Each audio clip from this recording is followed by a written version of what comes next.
She had dreams of a bright future, but her life was cut short in the most brutal way. This is the true story of Emily Longley, a young woman whose fate ended in tragedy. Who was responsible for her death, and why couldn't anyone save her? Watch until the end to uncover the shocking details of this case. What do you think about this crime? Who do you believe is truly responsible? Share your thoughts in the comments. Subscribe to the channel for more chilling and mysterious true crime stories.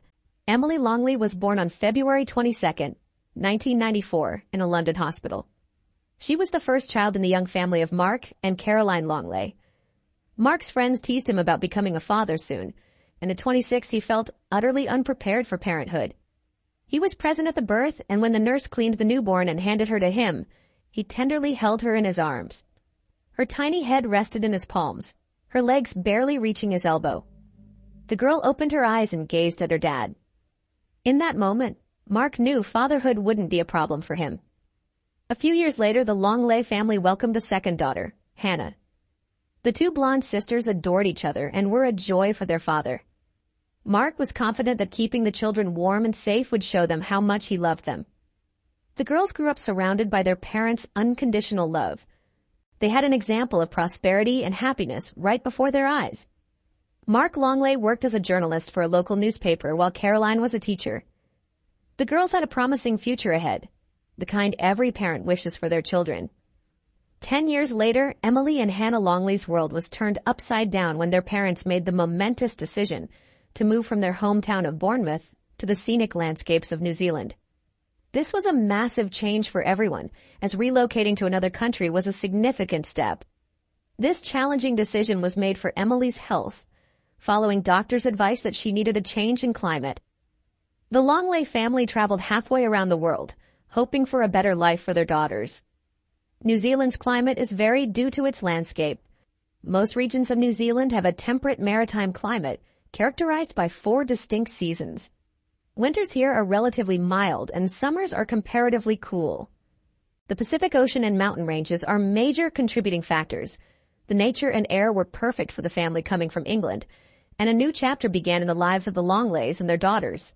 Emily attended a prestigious private school, and for a while life went on quietly until she was metaphorically stabbed in the back by former classmates.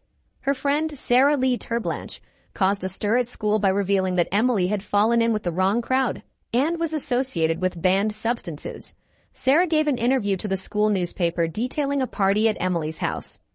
After overcoming initial disappointments and betrayals at the end of 2010, Emily decided to return to England to continue her education. She moved in with her grandparents, Ronald and Zoe Longley, in a large detached cottage near the promenade in Southbourne, close to Bournemouth, and enrolled in a British college, hoping it would be a fresh start for her life. The decision bore fruit. Emily, who had struggled in school, transitioned to a calmer student life and thrived. Emily made strides, allowing her to balance her studies at Brockenhurst College in Hampshire with a job at the Topshop clothing store. At 16, Emily Longley was a vibrant, cheerful, and highly ambitious young woman with striking blonde beauty. Her radiant appearance quickly led to early successes in the modeling industry, while her captivating charm and irresistible charisma made her stand out in her community. In December 2010, at a party, Emily met 19-year-old Elliot Vince Turner. Elliot was the only son of a wealthy and successful jeweler, Lee Turner. He worked at his father's jewelry store in Bournemouth and lived in his family's home in Queen's Park, an affluent area of Bournemouth. Elliot was part of a group known as The Firm, made up of affluent young men who actively socialized in local bars and clubs around Bournemouth and Poole. Elliot Turner, who attracted the attention of many women, seemed almost obsessed with them. Despite this, Emily and Elliot quickly became a couple. Elliot was incredibly devoted to his girlfriend, who had started modeling and earning her first income. She began to attract the attention of many men, and Elliot's jealousy toward Emily became intense. Within 4 months, their relationship had turned into a battleground of constant arguments and mutual grievances. Amidst this tumultuous relationship, marked by Elliot's worrying behavior and endless jealousy, emotional abuse became the norm. If he disapproved of her attire, he would accuse her of dressing like a call girl. He hacked into her Facebook account to monitor her activities and conversations. He also showed up unannounced when she wasn't around. Elliot used his strength and anger to intimidate Emily. Once she wrote him a note saying, "Stop being so aggressive." However, each incident was followed by remorse and apologies, only for the cycle to repeat. Elliot eventually crossed the line from verbal threats to physical actions. He grabbed her by the throat and punched her in public on multiple occasions. He then justified his actions by blaming Emily for his uncontrollable outbursts of emotion. After continuous arguments and fights, Emily began to fear for her life. She took a break and went on holiday to visit her parents in New Zealand. This became the Longley family's best Easter holiday ever. Emily and her sister Hannah hung out just like old times.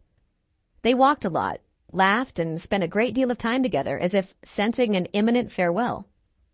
When saying goodbye, her father hugged her tightly and she promised to return in September for the Rugby World Cup. Already on the airplane, Emily wrote her father a message saying, "It was so good to see you. I love you." They had shared a special bond since her birth. That was the last time the family saw Emily alive. She returned to the UK intending to end her relationship with Elliot. Although she did end things tragically, it came at the cost of a promising young woman's life. Elliot met his girlfriend, not with flowers, but with a new batch of accusations and quarrels. Before Emily returned from New Zealand, Elliot discovered pictures of Emily with two shirtless young men on social media. Furious with jealousy, he invited her to spend the night at his house.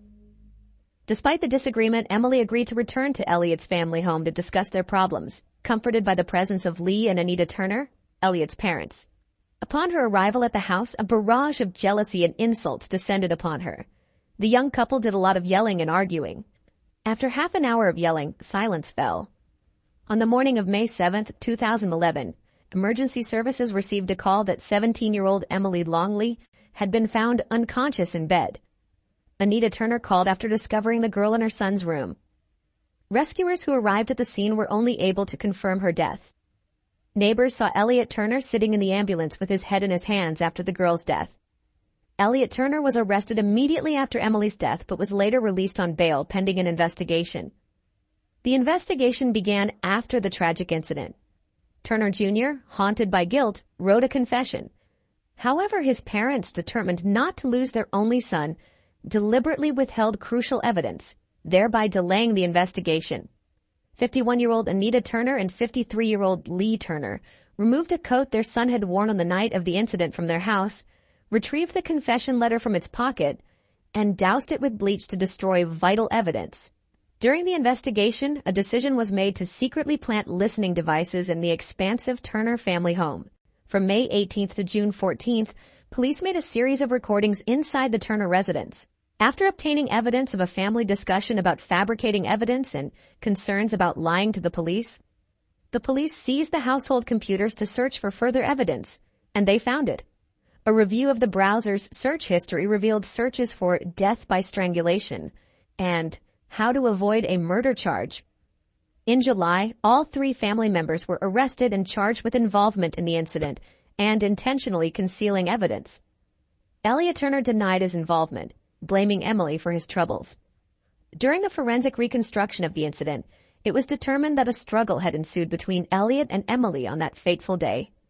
Elliot used force to subdue her, pressing her face down into the bed with a pillow.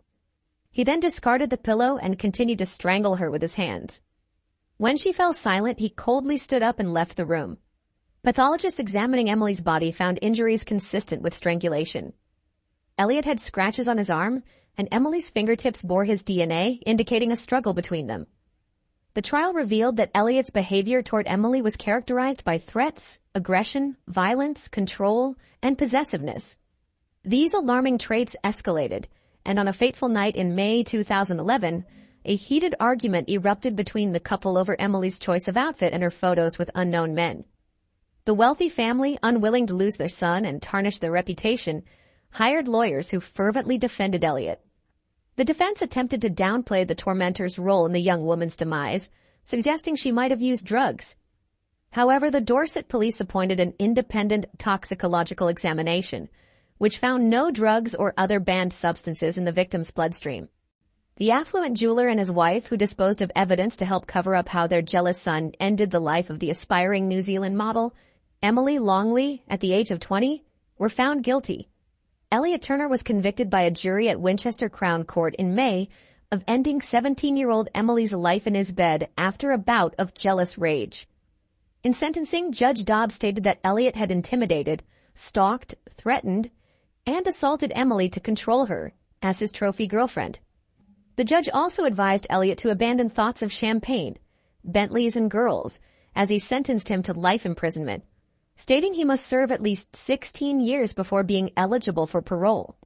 His parents, Lee, 54, and Anita, 51, were also sentenced at the same court after being found guilty of obstructing justice by concealing evidence. They had concealed the crime by destroying their son's confession letter and removing crucial evidence following the incident at their Bournemouth home. Their son was also sentenced to 9 months in prison for obstructing justice by hiding evidence. The prosecution argued that Elliot had used a pillow to suffocate Emily and then strangled her after she returned to his home to discuss their situation, following a fierce argument that night. Emily's father, Mark Longley, branded Elliot Turner as evil and expressed his hope that Turner would suffer every day in prison. Elliot Turner was found guilty of ending Emily Longley's life in May 2012 and was sentenced to life imprisonment. His parents, Anita Turner and Lee Turner, were also imprisoned. They received 27 months for misleading the police about the incident and destroying a confession note written by their son. As it was a homicide investigation, the police retained Emily's body, and it was not until September that she could be brought home, but in a closed casket. The Turner couple was released in 2013. That same year, Elliot's appeal for a reduced sentence was denied. However, at hearings in the High Court of London, British judges ruled otherwise. It was clear that over time, due to wounded pride, Elliot harbored thoughts of ending Emily's life, which ultimately culminated in her demise. Lord Chief Justice Royce and Justice Globe stated in their verdict. Simon Jones, one of the successful prosecutors, stated after the sentence that Emily's death was a case of domestic violence. Upon hearing his sentence, Elliot said, "I never wanted to hurt her. I was just defending myself." Emily Longley's perpetrator, Elliot Turner, is currently serving a life sentence in a Kent prison for the brutal ending of the young aspiring model's life. The court ruled that he would not be eligible for parole for at least 16 years. Despite being incarcerated, the Daily Star reports that Turner has decorated the walls of his prison cell with photos of Emily, indicating a disturbing and potentially obsessive connection with his victim. Remarkably, while behind bars, Turner has reportedly spoken about his anticipation of the day he will be released, expressing a desire to return to a life of champagne, Bentleys, and women. Such an attitude raises concerns about his lack of remorse and the potential for continuing harmful behavior after his release.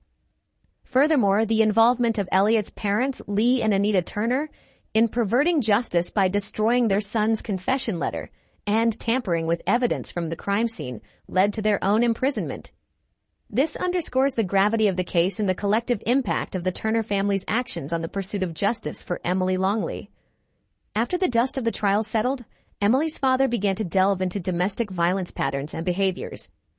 He painted a portrait of Elliot as an abuser, saying that he constantly thought about ending her life, and that it was only a matter of time. He emphasized, "To love someone is not to try to control their life, not to call someone derogatory names, and not to isolate them from their friends. That's not love. A woman should not be treated like a trophy. Such relationships are solely about the man." From Emily's father's memories, he recalled that Elliot was cruel to Emily before she returned to New Zealand, but she didn't tell them anything. "I don't know why, but now things could have been different if she had. I don't think about Turner or his family anymore. He's in prison, and I hope he suffers every day. If I dwell too much on what he did, the anger rises, and it's the kind of anger that can consume you." Emily's father reflected, "He never considered the people who, for 17 years, loved, cared for, and raised Emily. He stood behind her, wrapped his arms around her neck, and ended her life." Even now, years later, it's still hard to believe someone could do this to Emily. After enduring the tragedy, Emily's parents divorced. However, to this day, all anniversaries and birthdays are very difficult for them. Easter is especially difficult because it was the last time the family spent together. On May 6, 2011, Emily was still alive. She was chatting on Facebook with her father just a few hours before it happened. She seemed normal, happy, without the slightest hint of fear. But on May 7th, everything changed. A phone call woke Emily's father. He didn't answer right away. By the time he fully woke up, he had several missed calls from his ex-wife, Caroline, and multiple messages from her on his cell phone. Texts from her weren't unusual, but the volume of calls and messages was alarming. Finally, he answered an incoming call. It was his younger daughter, Hannah, crying inconsolably on the other end. In the background, he heard his ex-wife screaming, "Emily is gone! Emily is gone!" He sat on the same couch Emily had sat on just a week ago and broke down. What was she planning to do after college? This couldn't be true. How could the girl who was so full of life now be gone? He couldn't remember anything more about that night. Emily's father didn't sleep until he boarded the plane to England. From Emily's father's recollections, "I remember being driven to Auckland, stopping in a small town to refuel, and seeing Emily's photo on the front page of the Herald. I thought I was going to be sick right there in the station, reading the headline. At the airport, people were throwing their copies in the trash, and I wanted to tell them who she was, that they should keep that newspaper." It seemed like an eternity before Mark Longley arrived in England.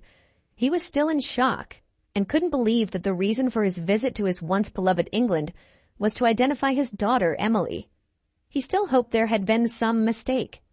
They took him straight to the morgue, where Emily's body was. He stood in a room with Caroline, a police officer, and the mortician, who pointed to a window and said the body was in the next room. The mortician explained that when the light turned on, they could enter when they were ready. The light came on and Mark and Caroline, their hands cold from horror, stood frozen, unable to cross the threshold of that room. They wanted to scream that it wasn't their daughter, but it was her, Emily. She was lying on the gurney covered with a purple sheet, looking as if she were only sleeping. Her father approached and touched her face. It had a beautiful alabaster hue and her skin was smooth but icy cold. From Emily's father's memories, "I wanted to run away and pretend I hadn't seen it, but I stood there, holding her hand, looking at the face I had gazed at so intently when she was born. Except now her eyes were closed and I realized this wasn't a joke.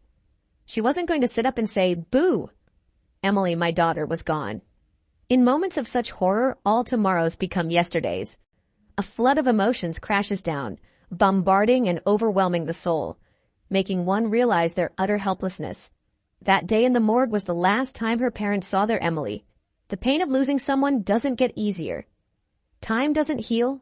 It merely teaches you to live with it. Everyone always commented on and still speaks of how beautiful Emily was. She had a wonderful, warm, and loving side to her nature. She would come up to you, wrap you in her long arms, and hug you tightly.